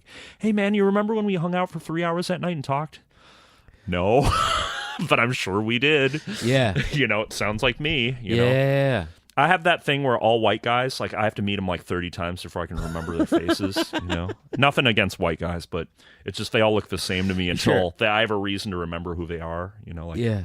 Hey, are you Steve or Jeff or John or Chad or Eric or Brett? Something like that, And I guess I'm a chauvinist in that regard, but so you moved here in what, 2010? It was late 2009. 2009. Mm-hmm. And you mentioned that at some point you went to Philly because why? Oh, I was getting crazy ideas around late 2014. I think I'm guilty of having a me versus them attitude at certain points in my life. Yeah, and, I can relate to that. And I think I was just like, man, the scene's starting to suck. Everyone's disappointing me. I'm going to move to someplace cheaper and pioneer it. And I totally failed. I mean, it's just You were there for 3 months? Yeah, 0. I lived with Jack Wright. Well, no, I lived in Jack Wright's house. I never saw Jack Wright or anyone else for that matter in that house. And it was very lonely. I lived there for a month. And then I moved in with 2 of the people who I play with in Cellular Chaos. And they weren't there either. So for 3 months, I was basically just sitting in these kind of sublets going what's going on here? And I knew people in Philadelphia and just, it just didn't click. And the rent was cheaper. But guess what? Nothing happened. Right. I mean, you can move anywhere if you want the rent cheaper. Right. You move anywhere you want, but you still got to make a buck somehow. I mean, you can go get a job, but I didn't move to Philadelphia to go work at Whole Foods. I mean, that wasn't my goal in life. I thought maybe in a weird way I was so crazy I thought I could lead some exodus, and it totally failed. No one followed me at all. 0 people. They're like, okay, Weez, later, Yeah. And then for years it was like, hey man, I thought you moved to Philadelphia. You came back and people were still they're like, hey man, I thought you were in Philadelphia. Yeah, New York really sucks, man. What are you doing here? Playing gigs? Yeah, I live here. Yeah. Anyways, it was interesting. So did you come back to New York with a sense of appreciation for it that you didn't have? Well, that was a very dark period for me, for a lot of reasons that I won't get into. Sure. But I had a lot going on in my life, and it was pretty dark mentally. And I came back because I realized my peers are here. The people that I really relate to, and I feel like I have something going with her here, and that's kind of priceless. You can't just, as a 46-year-old male who plays music that not many people like, you can't just show up to most towns and be like, I'm here, let's do something. It doesn't really work that way. I mean, there's not that many people who are like, yeah, Weasel Walter, keep doing music. I mean, I have people who root for me, but there's not a huge demand for what I do. Mm-hmm. So I'm sort of forcing reality to meet my needs. You know what I mean? Like I said something to someone like that recently, and I said, yeah, see, I've always been fairly unreasonable. I decided I was going to do something, and I basically did it. And I took my lumps, and I got my glory, and there's literally no demand for it. Like, it's totally self-motivated and self-sustaining. I have help. I have people who help me and have my back and blah, blah, blah. But by the most part, the minute I stop and don't do this, there's not going to be any mourning or any, it's going to be like, they can listen to the 200 records I did if they ever get around to it, and they'll be fine. They'll be like, hey, whatever happened to that Weasel Walter guy? Whatever. So... It feels that way. Yeah, but that's okay. That's called being an artist. It's like... I think people from certain generations, like white people, like middle-class people from certain generation, were handed this bullshit line that you have to be somebody and you've got to matter. And you know what? You can be somebody and matter, but it ain't going to be to a million fucking people. It's going to be like to the people that matter in your people that were around at the time. Yeah, like somebody, you talk about William Parker. William Parker is very community-oriented, and he realizes that the most important thing is about the direct community of the people that he interacts with and supports, and that it's something that it bears its own fruit in the community. It's not about the whole world, like being like, woo, woo, woo, woo. Like, I'm totally over recognition. Mm-hmm. I really don't give a flying fuck about it. I mean, if I can get recognition and it can keep food on the table and keep things going, that's all well and great, but that's not my goal. Like, I'm not playing any head games with anyone about like moving ahead in the hierarchy. I don't give a shit. Some people like me. Some people hate me. Most people don't care or know that I exist. It's fine. I'm like over it. I don't really care. Mm-hmm. As long as I can keep doing shit I want to do, it's fine. It's not always easy, but that's life, right? You make your choices. Yeah. I mean, we all have to, if we're not independently wealthy, we all have to make some kind of compromise at some point, to get $1. Yeah. It's just the way it goes. It's called capitalism. But do you... I mean, on a regular basis... I'm just not into fucking people over, so that's where I draw the line. Right. I mean, on a regular basis, I beat the fuck out of myself because I feel like I make more sacrifice than I do. Like, I spend more time doing things that were meant to be the thing that pushes, wind into my creative sail, where, I'm like, I'm doing this fucking thing all the time. The creative sail is just, completely out of the picture. That's how it works. I mean, I think it's about coming to peace with it. I mean, I do more admin than I do practicing. I'll tell you that. Admin for your label or for some fucking thing to make a few bucks? For example, I mean, I don't mind doing admin. And I'm motivated. But it's still your label, so that's still... Well, the thing is, it's not like I'm practicing an hour a day or some shit. I mean, I haven't touched a drum kit in almost a month at this point because there's been no reason. I haven't played the clarinet in over 3 weeks. Well, I mean, it happens. My chops and my concept are good enough that I have a stick routine that I can do 3 nights in a row, and then I'm, like, basically back. If I don't do it, I'm not back. But if I do it, like, if I have the discipline, I'm like, okay, I got a gig. Like, I got a gig with Luke Stewart and Michael Foster on the 20th. That'll be sick. And I want to play good. So the thing is, I got to go in, like, I got to get my route, because I don't have a practice space or anything. So I know I have to do the shit on the pads, like the 45-minute routine at least 3 nights before, and then I'll be burning. But if I don't do it, I'll be like, oh man, this shit's like too slow and blah, blah, blah. So that's called pragmatism. It's like the dream of like being some asshole who sits in a practice space, like really like burning his chops on the drums 5 hours a day.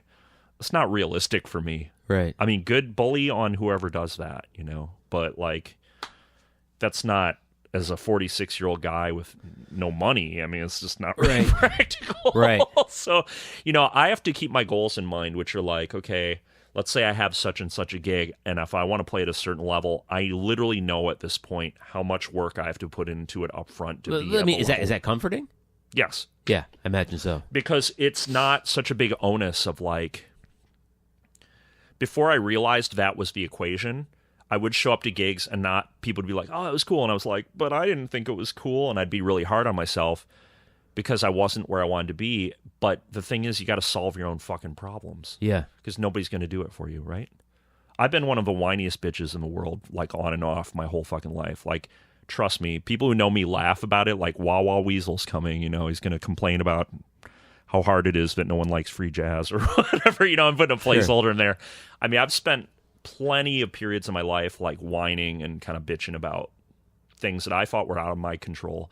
And then I realized, well, at a certain point, you got to man up and look at the environment. Like, there are limitations to our environment, our resources, our time, our ability, blah, blah, blah. And I feel really good about just finding the nexus of like, well, I'm still ambitious. There's still things I want to do, but I'm not going to like cry about it because I can't automatically achieve what I want to achieve. It's about work and persistence and discipline and growth and trying to be a human being. And, like that's what I found at 46. Yeah. I'm not like the burning nihilist that I've always been, where it's like, fuck anyone who's not like me, that kind of shit. So I think I'm a lot more human now. And so given everything we've just talked about, does the reinvigoration of flying Luttenbachers, is that representative at all of a new realization of maturity in self? Jeremiah, I think you might be able to say that. I haven't thought about it, so I don't have a speech prepared. Sure. But I do think that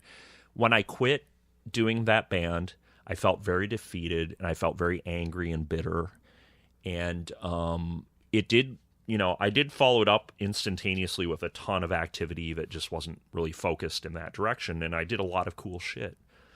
I was in Behold the Octopus. I mean, that was like shitting a watermelon. Yeah, it was like we practiced for 2 years before we played a gig. Totally insane. So, I did a lot of stuff. I never stopped doing as much stuff as I could do. I just put my attention to a different thing. But then when it finally came time to really look at the concept and there was a demand for it, I was like, well, one, I want to do this because it's not cynical for me. Like, I'm not just going to be like, people want it, fine, I'll give it to them, but they're going to pay. It's not cynical. It's more like, if I'm going to do the Flying Luttenbachers again, it's got to be the Flying Luttenbachers. Yeah. It's got to matter. I got to be able to defend it as like, well, it's what I say it is. It's good. It's solid. It has the aesthetics. It's the quality, blah, blah, blah. I had to do it. I had to have the right people. And I had to have the motivation. And the thing is that, I've found the motivation, and, it's not exactly the most diverse group of...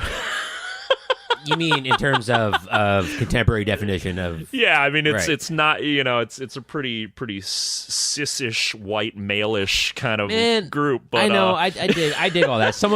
I love diversity, and I love having not that as the whole group. But you know what? I had to have these people in the group. I literally didn't have any choice. I mean, that's the point. It's like, it's the people, Mm-hmm. I know what you mean, and I wouldn't beat myself up too much. But these guys, Tim, Brandon, Matt, these are important people. Well, I go way back with them. We've done a lot of stuff, and there is a homogeneity in the sense that we're all in a similar age bracket. We're all in a similar experience bracket. We have a similar taste thing. They kind of get my aesthetic. They get the joke. They get the sort of dramatic overtones of it and the meta text. And they're ringers. They can kind of play anything. They're all motherfuckers, yeah.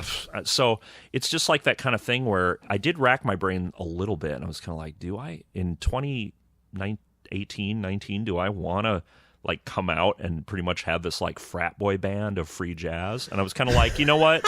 Fuck it. Let's just do this. Who cares? Let's have a good time and like high five each other on stage and drink beers and play harmonic jazz and what? It's all good, So I just let it go. I was just like, well, that's my band. If anyone's going to bust my balls, it's like, well, I mean, who do I work with? Lydia Lunch, Admiral Gray, Mary Halverson, Darius Jones. I mean, I have an endless list of Mark Edwards. Like, I have an endless list of people that I work with who are not fitting in the mold of straightish white guys, So it's just like, I don't feel like I have to defend myself. No, of course not. No. I wasn't asking you to. I mean, I feel like I'm asking myself to defend it. I feel like resurrecting this band with solid cats feels to me, knowing very little about anything, like a step, like a positive step. It is, and it's been really well received. And there is a little bit of that thing of like, oh, well, if I called this something else, no one would care. But if I call it the Flying Lutenbachers, magically people care. But you know what? So what? It's always been my band. It's always been what I decided to do. It's true to form. I mean, we're playing 20th century modernism, punk, jazz. It's the Flying Lutenbachers. The album's out in a month. It's awesome, or like a month and a half. It's great. It's totally hilarious. It's overkill. It's a party. It's party punk harmonic band. I mean, That's amazing. It's fun. Right on. Did we miss anything? I don't know. I mean, the Flying Lutenbachers record coming out in March is kind of important. So you're putting it out, Aug Explode? Yeah. I have a licensing deal in Europe to do a double LP for it, which is awesome because I can't afford to do that. I know everyone wants vinyl and blah, blah, blah. I'm not into that whole thing. But to me, the attitude is like, well, it can't hurt. And, a bunch of European guys came forward and they're like, we want to do it. And I kind of chose the guy who I thought was more legit. And, so that'll come out, and then we're going to tour Europe in April. And we're playing pretty select dates in America. We can't really do, like, door gigs and shit. No. Not... The Europe gigs are cool? Yeah. No, the response has been crazy. I mean, we got to go back again in 2019 because there's so many people that wanted to book us. Amazing. We didn't have time. Well, but we paid some dues in Europe. I mean, we did 4 tours over there, like month-long tours, back in the day. So Right. No, but to bring something back, if you're not entirely sure that's the thing to do, and then to get that kind of response, I have to imagine. Well, look, it's a little weird being like having some like legacy type cred because that was never my plan. Right. And there is that weird thing that I said before where it's like, well, if I call this some other band name, no one's going to care. But if I call it the Flying Lutenbachers, they pay attention. But I'm actually not bitter about it because I fought for it. Yeah. It's mine.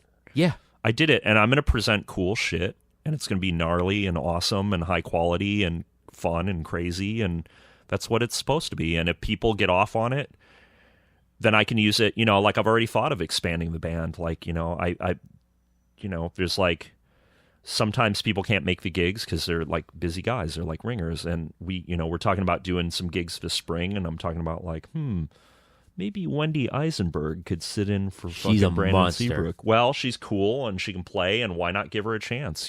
Like, why not? She's cool as shit. Sorry, Wendy, if you're listening to this, I'm going to call you soon. No, everybody should be calling Wendy Eisenberg. Well, she's cool, and she's hilarious. Yeah. She asks questions about everything. Well, she plays her ass off. Deep weirdo, and she cares about music. Yeah. And my whole thing is now like, who can I give a chance to? Because I'm in a position to give somebody a chance. Not that she needs a chance. No, I know what you me. mean. I mean, she's got plenty of people batting for her, but at the same time, we totally click and we kind of get each other's sense of humor, and we're both crazy nuts. And it'd be like, I mean, it's not a done deal. I'm sort of like, this is a little gossipy, but I was kind of like thinking like, who could I get to sit in? And I was like, I bet Wendy would like to do this gig because it would be really awesome. Yeah, so, it's stuff like that. That's like I'm thinking. I want the Lutenbachers to be kind of a modular group. I do want to kind of expand it and do shit. Part of the thing that the 4 of us who are in the group are really influenced by is like electric harmonic, kind of punk jazz stuff. And at the same time, I really want to write bigger pieces that incorporate more people under the Flying Lutenbachers. The Flying Lutenbachers thing has always been like whatever I say it is.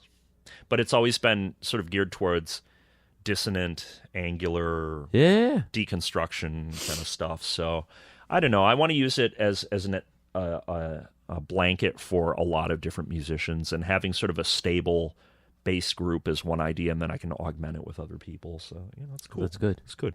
It took me a while to figure out that that's what it could be, because I'm a formalist, and I'm like, oh, it can't be that, it can't be that. And I'm like, yeah, it can. That's a relief. I'm a Taurus, bro. Wait, what's your birthday? Like, May 18th. I'm born May 4th. Rick Wakeman and I share a birthday, but I'm I not share a bragging birthday about with both Randy Travis and Ron Carter. Well, one's hip, one's and not. Lance Bass from NSYNC. That's not cool, but that's not your fault. And Rocco Siffredi. I share a birthday with Rocco Siffredi.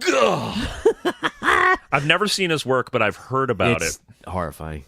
I'm sure it is. Not my cup of joe. No. But hey. But I'm glad you came over. Thanks. I appreciate you talking. Hey, do you have any questions? Do you have one last question for me? It could be meta, like anything. I mean, think so. I just feel like when you called me, I've followed your podcast, and I think it's a lot of stuff. Well, I think you're filling in a lot of blanks because, I was talking earlier about how when I was finding out about new music, I went to the library and read books. Those books kind of aren't being written in the same way. Like, there's no scene overview. Right. Like when I did the whole West Coast thing, there's no overview of that scene. It's basically like it didn't even happen. There's some records. You said that a second ago, and it kind of bugged me out to think about that. It's true. I mean, I made some records and did what I could, but no one thinks that was a scene or anything. Right. People are like, what? You had like a improv scene there? It was like, yeah, it was kind of burning, kind of killing you, actually. Right. But that's the thing is I think the podcasts are really important, and I'm not trying to blow hot air up your ass, but I have followed them because I think that there is a convergence of great musicians in New York right now that are not being represented by the media. Absolutely. Like the Village Voice ain't, It's done. They like throw, yeah, exactly. It's done. Yeah. But that was a thing, right? Yeah. No one's going to do it for us. Well, I just got to say, like, I'm glad you do it because, I listen to these things and I listen to a lot of musicians I even know. Yeah. And I find out things about them I had no fucking clue about. And I'm like gobsmacked sometimes. Yeah. Or Brandon Seabrook or a lot of people, a lot of people have really deep, we know so many psychopathic people that are so deep into this like thing. And everyone takes for granted all the insanity of the journey. You know what I mean? Yeah. Because, I haven't even talked about 1/100th of what the hell has gone down, but so what? There's only so much we can do.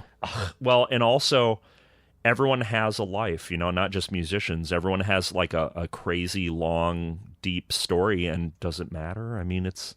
That's the point of music is you structuralize these little moments because you have the impetus to do it. You're like, this is what I do now, and here's this thing, and everyone's going to ignore it, but maybe like 100 people listen to it, and that's the history of art. I want to think it matters, I don't know. I'm going to go back to this idea that I think, what I do is futile, and I don't think that's a bad thing because what most people do is futile. It's just we're humans. We just chase our tails and run around in circles. Building dams. Yeah, we just do shit, and it's insane. And in 100 years, will any of it matter? It will, because there are, the history of the social consciousness is a thrust of people agreeing with things, and the only way you get these thrusts is by putting something into that thrust and directing it towards something, whether it's fascism or something more useful, like culturally or something like that. Most people are predestined to conform with these thrusts through history, socially, politically, blah, blah, blah. And, I don't know. I'm just doing my job. I'm like pissing in the water a little. When you drink a glass of water, you get a little weasel's piss in there. I don't know. Maybe that's not a good metaphor, but maybe that's I think it's okay. Okay. Thanks for talking, man. Yep.